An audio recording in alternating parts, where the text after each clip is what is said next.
Wednesday, October 18, PFT PM. Week 7 is just 1 day away. Jaguars at the Saints to get Week 7 started. 1/3 of the season entirely done with an asterisk. Not everybody has played a third of their games, and there really isn't a third to play because there's 17, but yay, they know who we mean. Eventually, there'll be 18 games, and then 6 games in will be a third, but not every team will have played 6 games through Week 6 because of buys. Anyway, that's not what we're here to talk about. It's the once a week opportunity for me to basically talk about whatever I want to talk about. So maybe it is. Maybe I can just talk about whatever comes up. I want to start, though, with Anthony Richardson, season-ending shoulder surgery, 4th overall pick in the draft. Showed a lot of promise for the Colts. Had a concussion early on, missed a game, then suffered that shoulder injury the same game that they got Jonathan Taylor back. Richardson done for the year. Gardner Minshew taking over. Didn't go too well on Sunday for the Colts at Jacksonville. I picked the Colts to win that game. Didn't even cover. They got blown out. I'm curious about a couple of things. First, if Jonathan Taylor, the running back who wanted to be traded, was trying to get a long-term contract, finally got one. If he had known what was going to happen with Anthony Richardson, would he have wanted more? He's worth more this year. If they have any hope this year, it's going to come from his ability to move the chains and help soften up the defense for the passing game. Would the Colts have wanted to even sign him if this year was going to be a wasted year in the development of Anthony Richardson, or just let him leave via free agency and draft somebody else next year, or franchise tag him next year? I think it's just enough of a changed factor that it might have caused either the team or the player or both to view the situation differently. But I'm curious to know, first and foremost, would Jonathan Taylor have gone through with the contract extension if he knew Anthony Richardson was just 1 game away from a season-ending injury? And secondly, would the Colts have done it? Because the Colts were the ones that had to have the change of heart. They were the ones that hadn't offered Jonathan Taylor a long-term deal.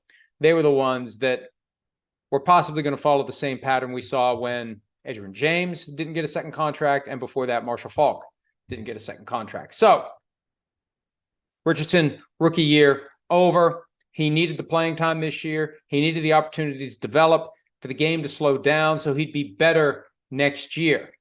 Now, next year, he'll still kind of be a rookie all over again. There's going to be a greater sense of urgency to accelerate his development so he gets to his ceiling even faster. What it probably does is it puts the Colts in a position where, unless he's just a flat-out superstar, 2024 or 2025, they probably don't have to give him a contract after his 3rd season, because we're still going to be trying to figure out exactly what Anthony Richardson is going to be. But look, based on what we saw early on, there's a chance he comes back. He doesn't miss a beat. He's great right away. One of the challenges, though, stay healthy. He got hurt on a designed run. You got to protect yourself. You can't be putting your quarterback out there in the line of fire, taking those hits, getting injured. You want him to be available to play. And you don't want him to be, Macy's trying to get in, you don't want him to be injured and obviously miss the season. Colts are still alive. Gardner Minshew is good enough, and this is his opportunity to play out the rest of the year and maybe audition for someone else to be a starter, or just come back next year and be the backup, knowing there's a chance he's going to get to play again, and maybe he'll get more than, I think it was $3.5 million on a 1-year contract. Next topic relates to quarterback injuries more generally. We saw 5 starters get injured on Sunday, and I made a list here of every starter that has had an injury concern this year, or currently does, or possibly was going to miss some time and we don't know quite yet. And I was trying to struggle for the right words. With Josh Allen, we don't know how banged up he is or isn't. He says he's fine. He's going to practice today, but he came down hard on his right shoulder. So that's the first guy on the list. I don't know what bucket he falls into. He's technically not injured to the point where it's, time to figure out who the backup is going to be. And he hasn't been injured yet this year, but this is the one to just keep an eye on. But it's another starting quarterback, and that's why I started this list. All the starting quarterbacks for whom there has been or currently is an injury issue. Joe Burrow of the Bengals with the calf that apparently is better now, but that's diminished him, and it still continues to be a concern. Obviously, Aaron Rodgers with the Achilles tendon he's trying to come back from. Deshaun Watson with the shoulder. He said earlier today he may or may not play this weekend for the Cleveland Browns as they go to Indianapolis. Trevor Lawrence, Jaguars. He's day-to-day with that knee injury. The Jaguars have said they've got faith in C.J. Beathard if need be. The Saints are preparing to see Trevor Lawrence. We'll see if he's able to play on Thursday night. But at a minimum, it's an injury question mark for a quarterback. Ryan Tannehill of the Titans. High ankle sprain. They have a bye this week. How much time is he going to miss? We mentioned Richardson. Justin Herbert has that broken finger on his non-throwing hand that he was clearly protecting on Monday night. As he fell down, he made sure he landed in a way that the finger didn't get hit. You wonder how much he was conscious of that finger while he was playing. No snaps under center, trying to minimize any further trauma to that clearly badly injured finger. Jimmy Garoppolo may not play this weekend. Raiders quarterback, back injury. Had to go to the hospital, get tests, make sure he didn't have internal damage. Daniel Jones, he's already missed one game. Is he going to miss more? Justin Fields, he's likely going to miss this weekend's game against the Raiders. It's going to be Aiden O'Connell versus Tyson Bagent, the undrafted rookie from Shepherd University. And even though it's in West Virginia, it's like 3 hours away. West Virginia is a very broad geographic state where you can be in that far eastern panhandle and it's going to take like 7 hours to get to the other side of the state, especially since there's still a lot of back roads and windy, can't get anywhere easily except for the main arteries that go north and south and kind of east and west, kind of farther south and up near Morgantown, arteries taking you either way, Maryland, Kentucky, etc. Anyway, what was I saying? Oh, Justin Fields. Derek Carr, he had that shoulder injury. He didn't miss any time, but it was a concern after that injury happened. Baker Mayfield's got a left-hand contusion. He needs stitches on a finger on his throwing hand. Matthew Stafford was banged up against the Colts a few weeks ago. He's still going. But with Stafford, it's that slow accumulation that potentially wears him down. And then Kyler Murray, who's back at practice today, but he hasn't been on a football field in 310 days since tearing his ACL last year. And I mention all those names just because it's critically important to keep your starting quarterback healthy. And there are a variety of factors that go into it. First and foremost, as I was saying earlier about Anthony Richardson, you got to keep him out of harm's way. You got to keep him from getting hit. It's basic math. The fewer times your quarterback gets hit, the more likely it is he's going to stay healthy. Flip side, the more times he gets hit, the more likely something is going to break or sprain or tear or whatever, and he's not going to be able to play. You got to coach them to stay healthy. You got to get them to turn off that instinct to go out there and deliver a hit. Remember, it was 2018. Jimmy Garoppolo tore his ACL because he decided to drop a shoulder into a Chiefs defensive back at the sideline. I remember RG3 when he was playing for the Browns, week 1 against the Eagles, dropped his shoulder and hurt himself and didn't play for a long period of time. You have to coach that out of these guys.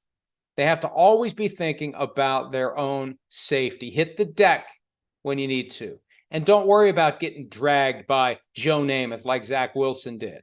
Hit the deck. Avoid the hit. Get rid of the ball if you can. If all else fails, take the self-sack. Avoid taking that one extra hit that could potentially cause you to miss time. Period. And the other side of it too, and Shireen and I were talking about this today on PFT Live. We see holding on almost every play. Offensive holding. And I think that offensive linemen are being coached to, above all else, keep that defensive lineman from getting to the quarterback. Do whatever you have to do. And if we hold on every play, so be it, because they're only going to call it 10% of the time. So just hold every play. If your guy is starting to beat you and you're in any way concerned he's going to get to the quarterback and put a hit on the quarterback, hold him, clutch him, grab him. It's more important to keep the quarterback healthy than it is to not give up the 10 yards, especially because they don't call it on every single play. They don't want to bog the game down. At a certain point, the fans boo the officials simply because the officials are enforcing the rules that are being broken by the team whose offensive linemen are holding every play. So hold every play if that's what's necessary to keep your quarterback from getting injured. And it has an impact on the NFL. It was week 6 of last year that Troy Vincent, the executive VP of football operations, was on ESPN defending the NFL's hair trigger calling of roughing the passer by tying quarterback availability to high ratings. I mean, completely tore down the firewall between integrity of the game and money, money, money, money. High ratings, more money, better deals from the streamers, the networks, everybody. We need to have our best players available. Even if players are naturally going to get hurt within the confines of the game and the rules applied as written, well, we're going to apply the rules even more aggressively to keep these quarterbacks protected. And that's what we see. Roughing the passer gets called, maybe when it shouldn't. Holding doesn't get called, maybe when it should. We've seen a reduction in the half-second head start, false start not called. Jawan Taylor screwed that up for everybody week 1. But there was an extended period of time where they just weren't calling it. They've been shamed into calling that. But that extra start, getting into the pass block set, that helps protect the quarterbacks from getting hit. And so what they're doing instead is just not calling holding. Like, yeah, we want it to look fine at the start. It's a little too conspicuous if the left tackle and or the right tackle are leaving early. So just hold the guy instead. We'll only call it 1 out of every 10 times. So bottom line is there's a lot of quarterbacks injured. We're only a third of the way through the regular season, sort of. There's going to be some turds in primetime coming up, and the ratings are going to reflect it because there aren't going to be starting quarterbacks available, and people aren't going to be as excited about watching games where the backup is getting thrown to the wolves. Although the fact that the Browns managed to beat the 49ers with P.J. Walker, Jets managed to beat the Eagles with Zach Wilson, any given Sunday, even if the backup's in there, but there's less sizzle. It definitely is going to have an impact. And even though the game has gotten safer and safer over the past 14 years, it's a lot of quarterback injuries. Only a third of the way, asterisk, into the regular season. A lot of fights, too.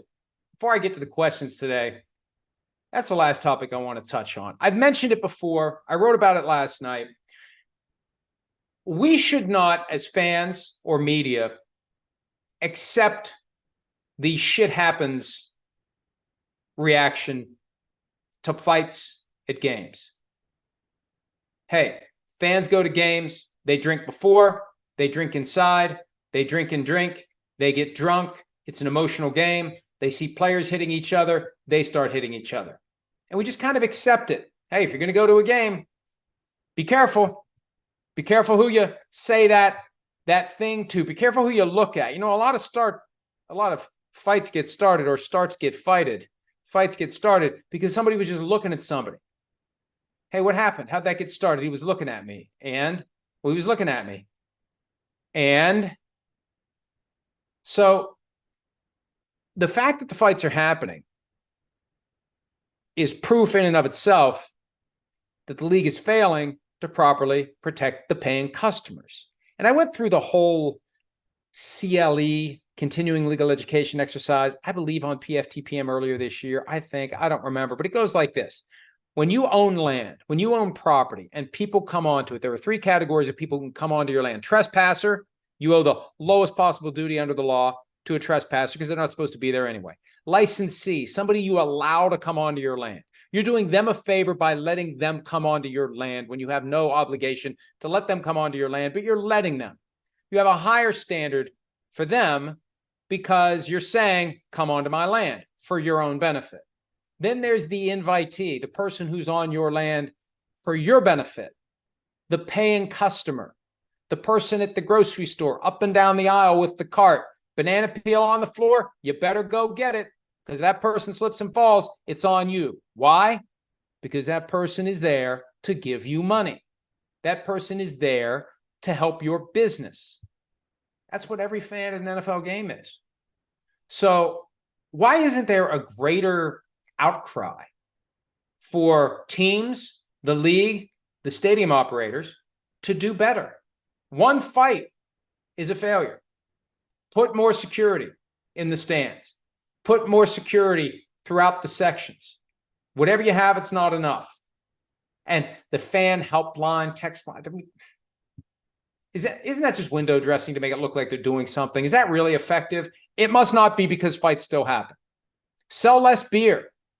I think we're going to see in the future stadiums that don't have an upper deck. Because I would suggest and believe, I haven't studied this, but you probably have more of the problems from the fans who are in the upper deck. So just get rid of the upper deck. Make it a 35, 40,000 seat stadium. Prices get increased. It leaves some people out. But you know what? Hey, everybody got TV and Sunday ticket and whatnot. I just think that at some point, if the NFL isn't going to make the game safer, at some point the fans just shouldn't go. Why would you go? I got some emails today from people who are like, thank you for writing that, because, I want to go to a few games, but I don't want to put myself in a position where I have to have my head on a swivel because I don't know when some drunk asshole is going to hit me. Now, a lot of the folks are giving it back and it just escalates, but even then, that doesn't make it right. It should never devolve to the point of violence. It's like, this is one of the environments where we accept the fact that people can act like jerks, and it ultimately crosses over into some sort of altercation. We know it happens. The league knows it happens. The teams know it happens. So there's an obligation to make it not happen. Again, these are people who are on your property, NFL teams, for your benefit, to give you money to get in, money to park their cars, money for the overpriced beer, money for the overpriced food, money for the overpriced merch, money. Spend some of that money to take care of them, not after the fact, when a fight results in some sort of serious injury and you get sued. And you defend the lawsuit, you attack the plaintiff, try to make them look bad, make it look like they started it, hire the law firm that's going to put the pit bull on the case that just goes after them, try to minimize the exposure, and then eventually settle it. That's not the way to do it.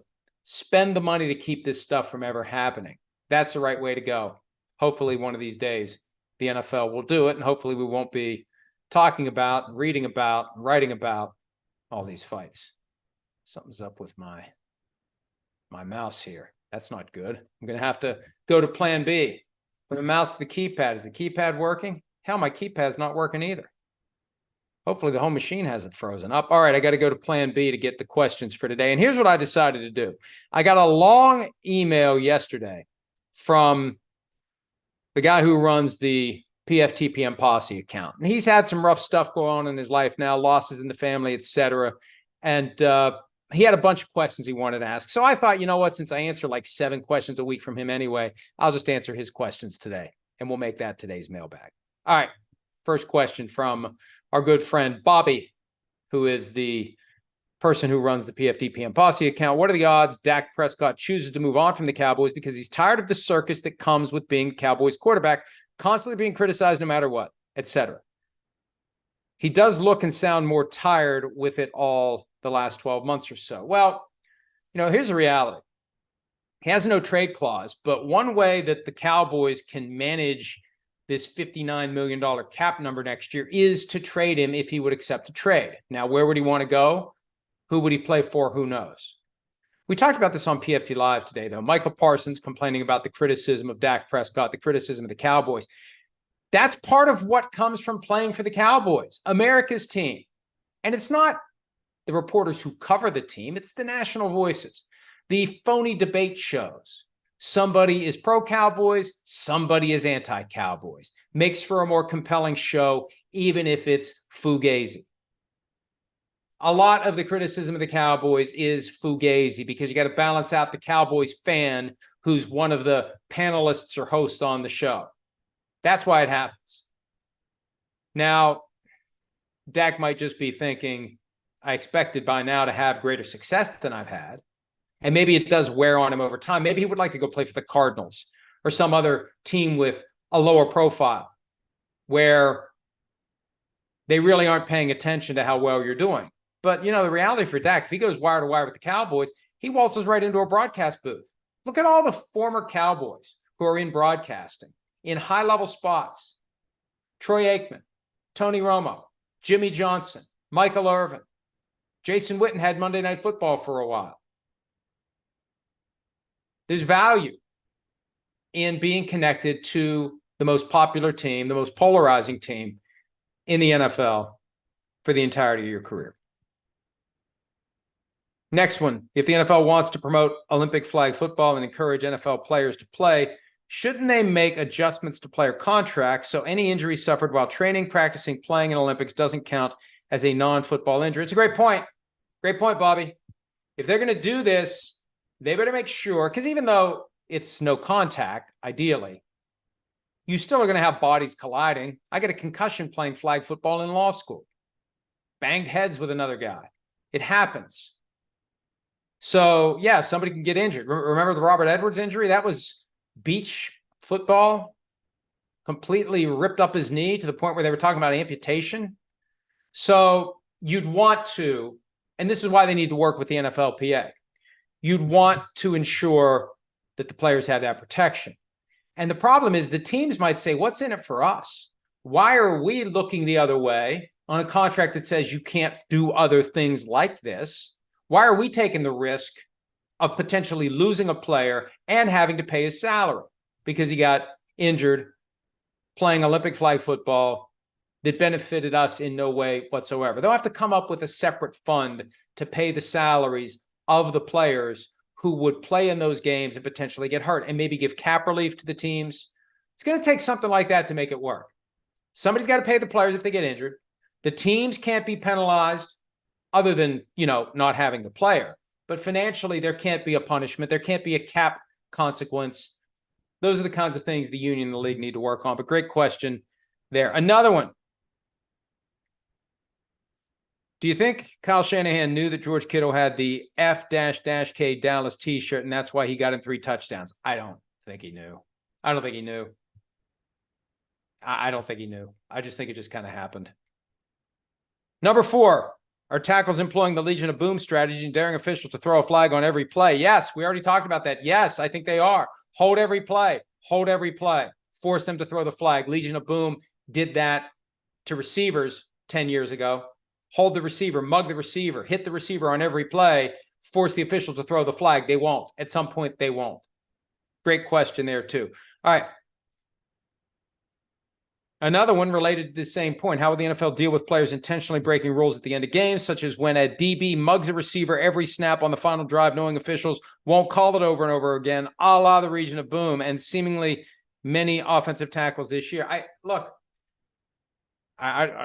the NFL going to do? It doesn't happen all that often, but you get yourself in a first and goal situation on the last play of the game or on an untimed down. The coaching point to the defensive back should be, never let the guy catch the ball. Take him out. Not in a way that's unsafe. Don't grab him by the horse collar, but take him out. They're just going to do it again. And all it takes is one time for the official to not throw the flag, and it's game over. Force them to run it, and if they're going to throw it, take the guy out and keep doing it over and over again. Absolutely, positively, I think that makes sense. Next one, can players be ejected or penalized before a game starts, like if there's a pregame fight and somebody goes too far? Yes. Jeremiah Trotter was ejected for a fight between the Falcons and Eagles on a Monday night in 2005. And that's what prompted the NFL to wring its hands and gnash its teeth about pregame conduct, and they keep the players separated. They have yard lines. They have distances. Something happened this past week where the Browns and 49ers got too close together. The Chargers and the Cowboys got too close together. I expect at some point before kickoff tomorrow night, the NFL to gift wrap for one of its reporters on the payroll a scoop that a memo has been sent to all teams and officials reminding of the proper pregame protocols and the reality there can be penalties, there will be fines, and there could be ejections for behavior that happens before the game. And frankly, Trent Williams could have been ejected, came out of nowhere and hit Elijah Moore in that fight before Browns 49ers. And Dante Fowler hit Austin Eckler and knocked his helmet off. He could have been ejected as well. Next question. He's got 12 of them today. That's good. How much do coaches withhold from their colleagues they work with because they might be coaching against them in the future and don't want them to know it all versus telling them everything they can to help with their current team job? Look, I don't know because I think it varies from coach to coach, but I think that you don't completely tell your methods, your processes, your procedures and protocols to guys that you know may end up coaching against you, because why wouldn't you use it? All's fair at that point. You use anything you picked up while you were working for that guy you're now coaching against. So I would be very careful about what I shared with assistant coaches that I know I could be coaching against. You want them to develop, you want them to grow, but you don't want them to kick your ass because they know all your secrets. You got to hold some stuff back. Next, what do you think Bill Belichick will do after Kraft forces him to mutually part ways after this season? Most likely head coach again. I don't see it unless it's just to help his boys out. NFL consultant, lacrosse coach, head coach at the Naval Academy. That's the one that when we kick this around on the PFT writers text chain, head coach at the Naval Academy. And I don't know anything about the status of the current head coach there, but it would make sense for him to go full circle. He got started with his football education when his dad was a scout at Annapolis. I could see him going back there to wrap up his career, get away from all the scrutiny, get away from the expectations, and go back to the level of the sport where his love for the game was first ignited. It would make a ton of sense. Next one, what's the worst, most boring, anticlimactic NFL season you can remember, and why was it? Wow. Most boring, worst, anticlimactic season? I don't know that there is one, because they all end with a Super Bowl. They all end with a Super Bowl champion. And it doesn't matter who the teams are. You know, for other sports, TV executives want big markets. They want exciting teams. It doesn't matter for the Super Bowl. The Super Bowl is getting 100+ million no matter who plays. It could be Jaguars, Cardinals, and still get over 100 million, because to get to the point where you're in the Super Bowl, you will have won high-profile games that a lot of people were watching, and your legend grows, your attractiveness grows, your fan base grows. A lot of fans out there just looking to jump on whatever bandwagon rolls their way. So I can't think of it's never boring. It's never anticlimactic. It's never bad, because it always ends with the ultimate American sporting event, the Super Bowl. Next one, 3 left. How lazy is the media when handing out awards? MVP is almost always the quarterback from a number 1 seed. Offensive player of the year is the non-quarterback who probably should have been MVP. And defensive player of the year is typically the sack interception leader. I mean, the problem with defensive player of the year, there aren't many positions that generate a lot of statistics. So sacks and interceptions really do influence people. MVP this year is going to be fascinating if the Dolphins end up the 1 seed in the AFC. Because I'm coming around to Chris Sims' argument that Tyreek Hill's the MVP over Tua. Now, good luck convincing each of the 50 people who have the votes, and Chris and I have the votes, and it may be more than 50 now, I don't know. I think it is 50. There are going to be people who just like Tua and people who don't like Tyreek Hill. Will they be able to set that aside?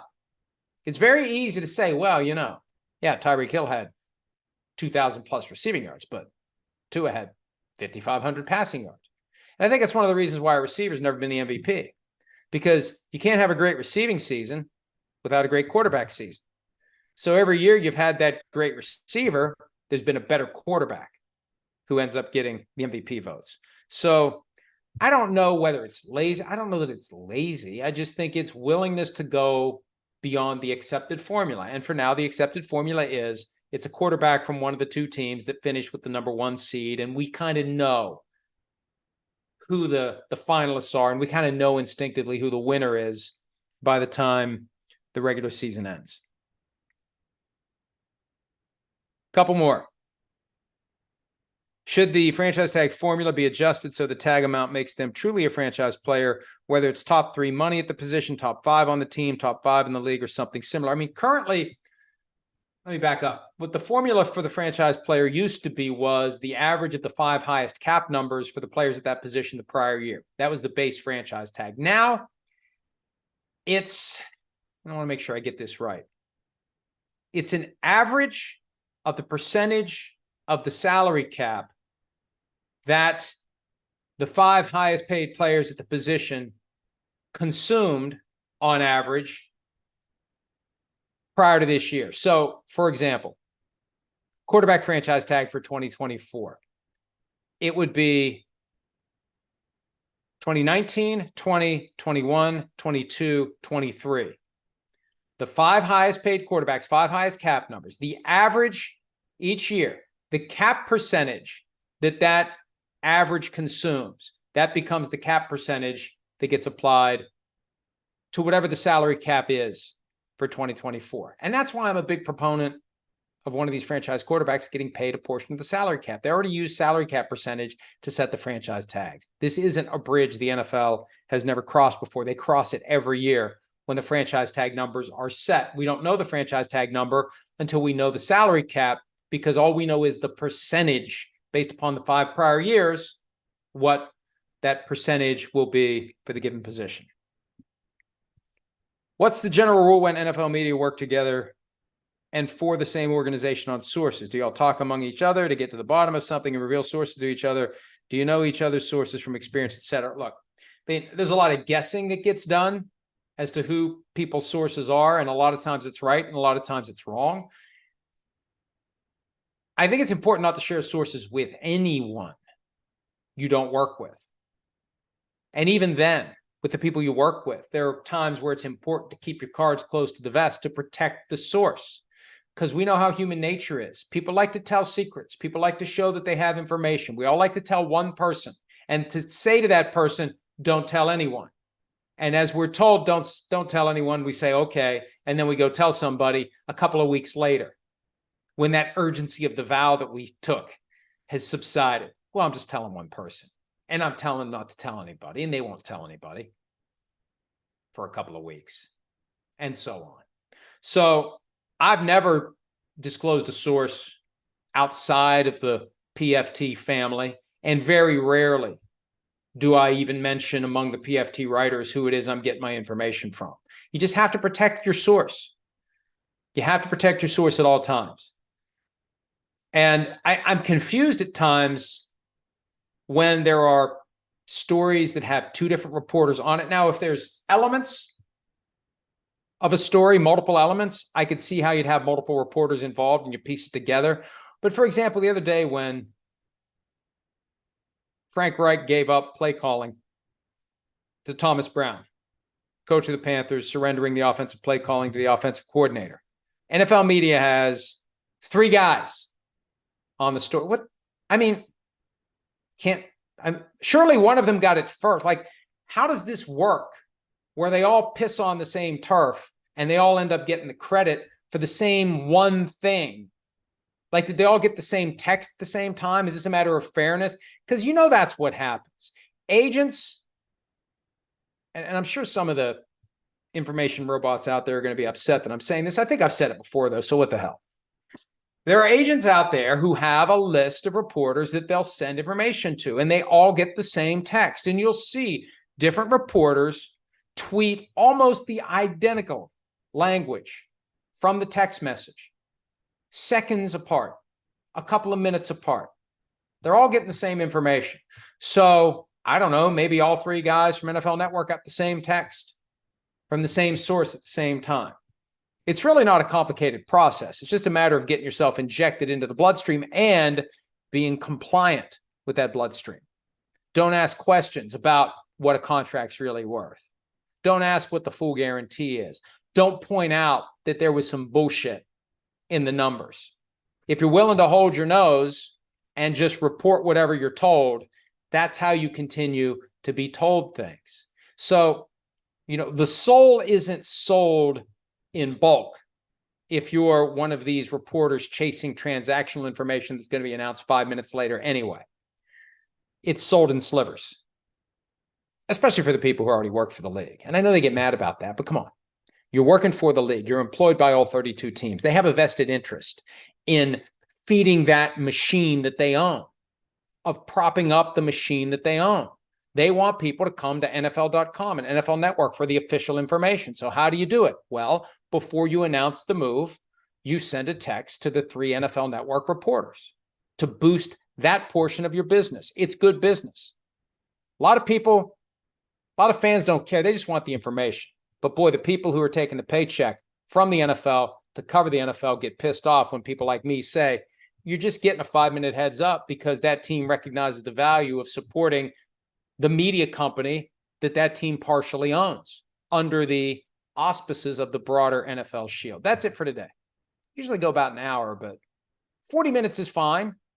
Law of diminishing returns and whatnot. Covered everything we needed to cover, and we'll do it every Wednesday throughout the course of the 2023 regular season and postseason. After that, we'll see. Thanks as always for some of your time. Thursday morning, PFT Live, followed by the Joint Mega Picks podcast. Had some fun with Chris last week, pulling some upsets. We ended up both 10-5. We'll give you the full breakdown of how we did against the spread, how our best bets did, and what all of our picks will be straight up and against the spread for week 7. That's coming tomorrow. Check us out around the clock at profootballtalk.com. And as always, thanks for some of your time. I know that's something, I just checked the box to say that, but I know your time is valuable. And I know that there's a lot of different things you can consume. The fact that you choose to give us some of your time means a lot to us because that's kind of how we get paid. So thank you for helping us get paid. And we'll see you again next time. Hi, it's Mike Florio. Thanks for watching PFT on YouTube. Hit subscribe for the latest news and analysis from Pro Football Talk.